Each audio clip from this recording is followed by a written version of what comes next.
Good morning and welcome to Morning Markets, Tuesday the 7th of April. A couple of things to share with you today that we've been discussing at our morning meeting. The first of which is a rather uncomfortable topic to be discussing, but looking at the rate of new infections and fatalities as a result of COVID-19 globally, we are starting to see some evidence in the European countries and to an extent also in New York that the rate of increase is at least plateauing and in some instances is starting to show a decline. The market has taken this as a positive and has started to look through the near-term impact from a health perspective of COVID-19.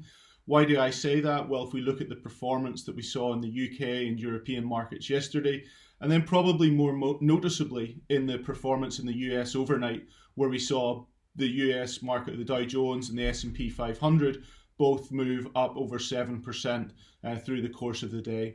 The strength in the US has also fed through, I should say, into the Asian markets overnight, where we've seen a good performance there, with the exception of Australia, where that market is slightly weaker today. I think that's related to two things. One, the announcement from the RBA of no change in rates, albeit rates are at record low, but also just the ongoing dynamics with the oil price.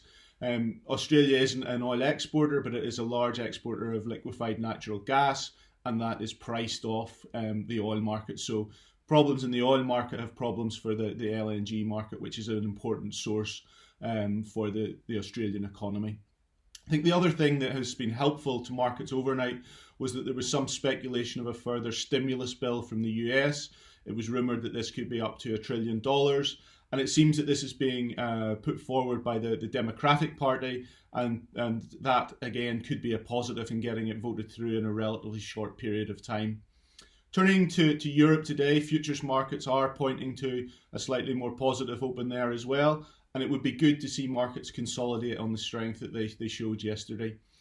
Other asset markets, if we look at currencies, given what's happened overnight in terms of the strength in the equity markets, we've seen the US dollar weaken slightly, given it's been on a slightly stronger move over the past few days.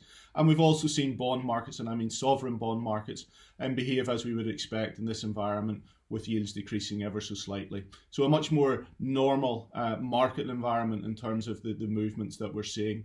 The other thing that we discussed today was the European finance ministers. They're meeting again to try and iron out, I suppose, how they are thinking about financing the stimulus at a European overall level. Again, as we've discussed on in the past, this does pit the stronger northern countries, Germany and the Netherlands, against some of the weaker countries, particularly those in the south. This is something that it would be good to get to a conclusion and move forward, although I'm sceptical that we'll get that conclusion today. Just the other thing that I will start to try and do over the coming days, probably going to look to share a chart. Tomorrow I'll do that and look at just the importance of staying invested in difficult market environments, which I think you'll find interesting.